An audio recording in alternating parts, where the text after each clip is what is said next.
Olá, pessoal do oitavo ano, tudo bem? Vamos então para a segunda parte deste módulo sobre o sistema endócrino. Nós acabamos de falar sobre algumas glândulas presentes no nosso corpo e de uma glândula mestra, que é a hipófise, que produz alguns hormônios que atuam nessas glândulas do nosso corpo, certo? Então, primeiro vídeo extremamente importante. Mas agora nós vamos falar sobre esse item, tá? Esse item está relacionado aqui como a retroalimentação ou o feedback. Então, para entender como funciona, né, a coordenação do organismo, podemos fazer uma analogia, né, entre o sistema endócrino e uma balança. Olha que legal, né? E aí eu pergunto para vocês, como que vocês fariam para equilibrar esses dois pratos, né, da balança sem conhecer a massa das frutas, sem saber exatamente quanto cada fruta pesa, né? Vamos dificultar mais um pouco, né? Você tem que colocar pelo menos, tá? Um cacho de uva em cada prato. Então, assim, a gente tem que colocar para distribuir um cacho de uva em cada, porque a gente tem uma uva verde e uma uva aqui mais escura, certo? Então, olha lá. A forma mais intuitiva de atingir o objetivo é por tentativa e erro. Ou seja, né, eu coloco lá um cacho para cá, uma maçã para cá, né, vou colocando mais uma frutinha para cá, eu tiro de um prato e coloco no outro. É isso que vai acontecer. Se um lado perdeu mais do que o outro, é preciso trocar algumas frutas de lugar para tentar equilibrar o peso novamente. Pois é essa a analogia que podemos fazer aí com o funcionamento do sistema endócrino, sempre em busca do quê, né? Da homeostase, que é o mecanismo de equilíbrio dinâmico do nosso corpo, né? Ele ora pende para um lado, ora para o outro. Então vamos entender melhor esse mecanismo e as situações nas quais esse equilíbrio ele é alterado. Então, o mecanismo de equilíbrio dinâmico é chamado, né, de retroalimentação. Então, esse é o mecanismo que vai tentar manter a nossa homeostase. É a retroalimentação, ou também chamada, né, de feedback. É um ciclo de eventos que monitoram, né, as condições do nosso corpo, ou seja, vão avaliar, alterar e reavaliar essas condições a fim de manter o funcionamento do corpo em equilíbrio dinâmico e garantir assim então a homeostase. Isto ocorre com a temperatura, a pressão sanguínea, a quantidade de água no nosso corpo e assim por diante. Os hormônios, né, que são as substâncias produzidas por glândulas endócrinas, fazem parte desse mecanismo de estímulo e resposta. Então, olha só, apesar de ele ser mais lento que o estímulo nervoso, ele é igualmente eficiente. Então, a gente já viu que sistema nervoso e sistema endócrino são importantes para coordenar o nosso corpo. A diferença entre eles é que o sistema nervoso, a resposta é mais rápida. O sistema endócrino, a resposta é um pouquinho mais devagar, mas é extremamente eficiente, né? Não podemos deixar isso de lado. Então, olha lá. Quando o nosso sistema nervoso, né, recebe a informação do frio, que é o que aparece nessa imagem, ocorre um estímulo para a liberação de um hormônio, né, tireotrófico, conhecido como o que? TSH. Este hormônio vai agir sobre a glândula tireoide, que vai produzir esses dois hormônios aqui, ó, né, que secreta dois hormônios, o T3 e o T4. Esses dois hormônios, né, provocam um aumento do metabolismo celular, ou seja, produção de energia, parte dessa energia transformada em calor, né, principalmente por meio da respiração celular. O tremor do corpo em situações de frio é uma reação para produzir contrações musculares justamente para aquecê-lo. Então, é um mecanismo de defesa. É claro que esse tremor não pode ser por muito tempo, né? Na presença, então, dos hormônios T3 e T4, ocorre uma inibição deste hormônio aqui de cima, diminuindo, então, o metabolismo celular. Olha só, né? E assim nosso organismo, ele mantém a nossa temperatura por volta, né, dos 36 graus e meio. Então, quando eu tô com frio, esse hormônio aciona essa glândula, a glândula para liberar esses dois hormônios. Esses dois hormônios aceleram o nosso metabolismo para a gente produzir calor. A gente produzindo calor, eles inibem isso aqui e a gente volta ao equilíbrio, né? Então a gente fica nessa questão. Ora eu estimulo, ora eu inibo, então, alguma região do nosso corpo. Para garantir, então, esse equilíbrio, a homeostase, né, do nosso organismo, tanto o sistema nervoso quanto o sistema endócrino precisam agir de maneira integrada, tá? Então, neste quadro aqui, que também é importante, então, como eu falo para vocês, toda vez que apresenta um quadro, gente, marca ele como importante, né? Faz uma comparação entre esses dois sistemas de coordenação quanto a alguns aspectos. Então, aqui eu tenho, ó, sistema nervoso e o comportamento dele, sistema endócrino e o comportamento dele dentro desses critérios. Natureza da mensagem, aqui é eletroquímica, impulso nervoso. Aqui ele é química e são os hormônios. Velocidade da mensagem, olha lá, alta, né? Ou seja, é rápida, e aqui é baixa, né? Gasto de energia, um alto gasto de energia e um baixo gasto de energia. Via de distribuição, neurônios, né? E sangue.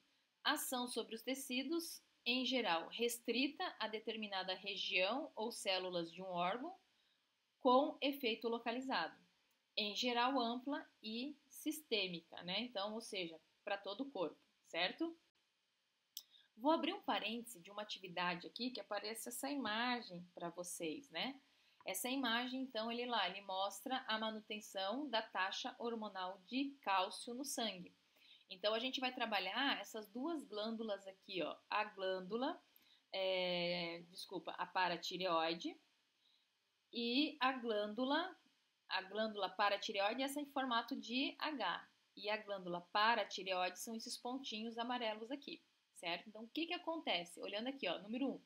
Esses 4 pontinhos, a glândula paratireoide libera o paratormônio, né? Lá no sangue, esse paratormônio age sobre os ossos, liberando cálcio, ou seja, libera cálcio para o sangue, né? Então, ocorre o aumento da taxa de cálcio no sangue. Aí, ocorreu o aumento de cálcio no sangue, agora vem aqui a informação para a glândula tireoide liberar o hormônio calcitonina. Por quê? Porque eu não posso manter essa quantidade, né, muito alta sempre, eu tenho que equilibrar. Então, a glândula tireoide, que é essa aqui em formato de H, produz um hormônio chamado calcitonina, que faz com que diminua a taxa de cálcio no sangue. Então, eu retiro o excesso de cálcio do sangue de novo para o quê? Para os ossos. E aí, nos ossos, eu vou armazenar ele, né? Então, este é o mecanismo. Enquanto um tira do osso para o sangue, né, que é o hormônio do paratormônio, o hormônio calcitonina tira do sangue e põe no osso. Então, aqui eu tiro do osso e ponho no sangue, aqui eu tiro do sangue e ponho novamente no osso. E aí a gente mantém o equilíbrio, né? O equilíbrio deste mineral aí dentro da nossa corrente sanguínea, tá bom?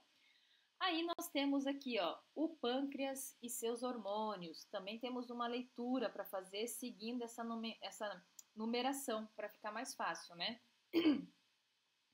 Nós já vimos que o pâncreas ele é responsável pela secreção do suco pancreático, né, no intestino delgado, é uma função exócrina durante a digestão, né? Nós também já estudamos a questão da diabetes, que é uma doença metabólica relacionada à função endócrina do pâncreas.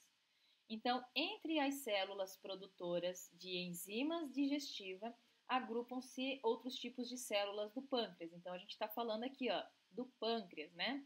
Que tem células que produzem substâncias que vão ser liberadas dentro de uma cavidade e substâncias que vão ser liberadas, né, dentro do sangue, tá? Então, olha lá, no pâncreas, que secreta seus produtos diretamente para o sangue, nós temos as células alfa e as células beta, tudo bem? No caso da célula alfa, elas vão então liberar o que? O glucagon. E no caso da beta, vai produzir a insulina, perfeito? Se a gente agora analisar essa imagem, vamos entender o que acontece quando a gente come alguma coisa, Então, ao introduzir um alimento, é comum, então, né, aumenta a taxa de glicose no sangue e essa taxa vai estimular, né, o pâncreas lá nas suas células beta a produzir a insulina. Por quê? Porque eu preciso tirar agora, né, preciso tirar do sangue essa quantidade de insulina. Eu preciso tirar do sangue essa quantidade de glicose. Quem faz isso, né, junto com algumas células, é a insulina, que transporta isso para o fígado, armazenar essa quantidade a mais de glicose na forma de glicogênio, certo? Aí o que acontece, né? Quando a gente fica algum tempo sem comer, a taxa de glicose no nosso sangue diminui. E aí ele estimula o quê? As células alfa a produzir o glucagon. Agora eu não quero produzir insulina, eu quero produzir o glucagon.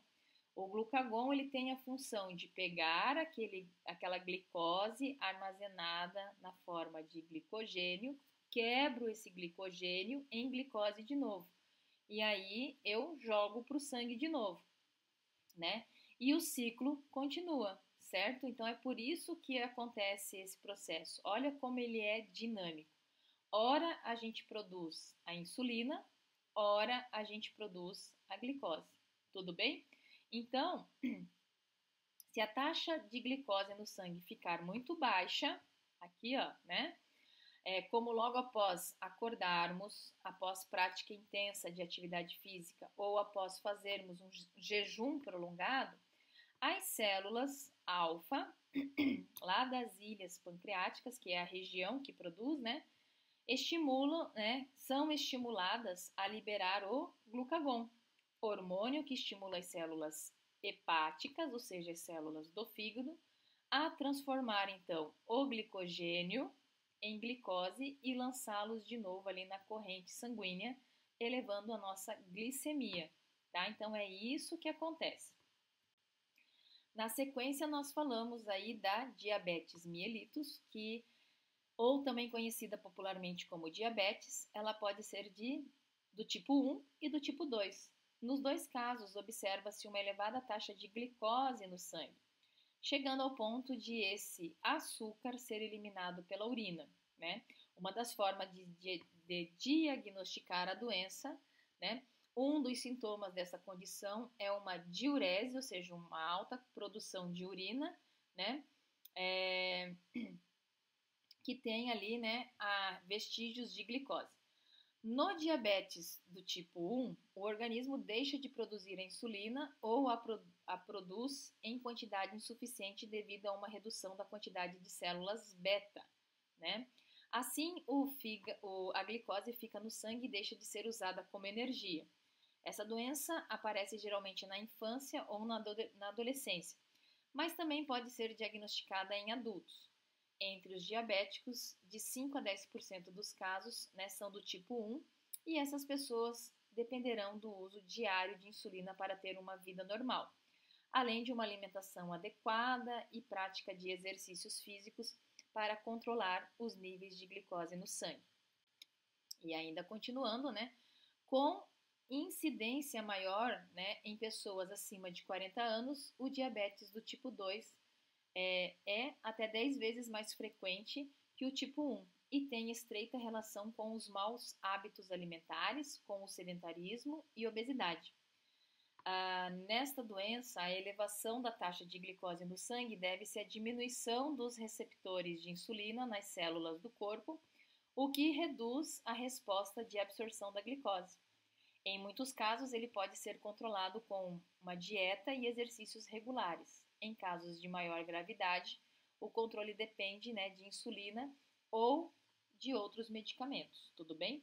O diabetes não controlado pode comprometer as funções de muitos órgãos, acarretando problemas vasculares, cardíacos e renais. E são esses problemas que podem levar, né, o paciente à morte. Então, por isso que a gente tem que tomar cuidado aí quando diagnosticado com diabetes, né, e saber respeitar esse modo de vida dessas pessoas que já têm, né? Não querer ficar forçando comidas que eles não podem ingerir, né? Isso é importante. E por fim, há um outro tipo de diabetes chamado insípidos, né? Ao contrário do diabetes mellitus, que vimos ali no quadro anterior, no caso das pessoas que têm diabetes insípidos, a urina não apresenta glicose. O termo mielitos vem de mel, uma referência à presença de um açúcar, né?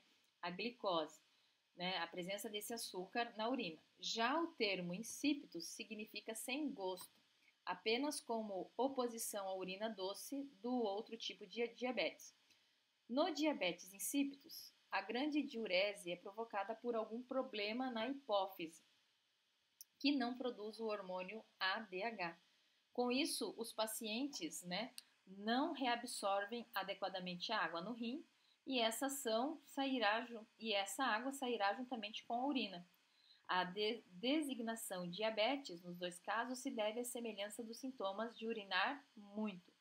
Em tempo, ninguém fica experimentando o sabor de urina, né? São apenas referências, tá, pessoal? Ninguém fica provando se a urina está mais doce ou não. Mas o que eu estou querendo dizer é que a diabetes mellitus está relacionada com a questão da insulina. E a diabetes insípidos, ela é provocada aí, ó, por um problema na produção deste hormônio, né? O antidiurético, o ADH. As duas diabetes fazem com que as pessoas produzam mais urinas, tá? Mais urina, beleza? Pessoal, o que eu queria falar com vocês era isto e eu aguardo vocês então numa próxima oportunidade. Tchau, tchau.